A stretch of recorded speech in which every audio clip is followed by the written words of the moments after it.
મહુવાના મોટા ખોટોડા સહિત આસપાસના ગ્રામ્ય વિસ્તારોમાં કમોસમી વરસાદ.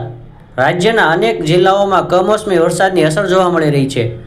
હવામાન વિભાગની આગાહી મુજબ સતત આજે ત્રીજા દિવસે પણ કમોસમી વરસાદ ખાબક્યો હતો, જેમાં ભાવનગર જિલ્લાના મહુવા શહેર અને મોટા ખોટોડા ગામ સહિતના આસપાસના અલગ અલગ ગ્રામ્ય વિસ્તારોમાં ભારે પવન સાથે કમોસમી વરસાદ ખાબક્યો હતો. મોટા ખોટોડા ગામના ઉપરવાસમાં ભારે વરસાદના કારણે નદીઓ તેમજ પુલ પર પાણી ફરી વળ્યા હતા, જેમાં મોટા ખોટોડાથી ગોરસ તેમજ મહુવા જવાના રસ્તા પર લીંડકિયા પુલ પરથી પાણી ફરી વળ્યા હતા, જેના કારણે 2 વ્હીલર અને 4 વ્હીલર વાહનો પસાર કરવા માટે વાહન ચાલકોને મુશ્કેલીઓ વેઠવી પડી રહી હતી.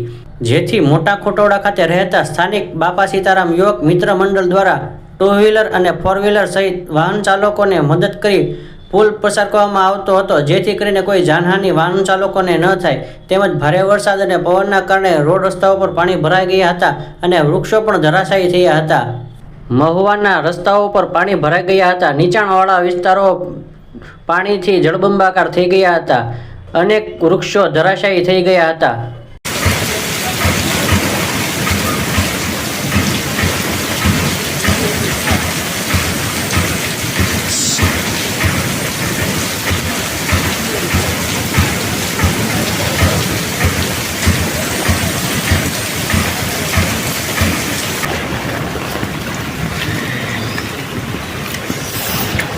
Yeah.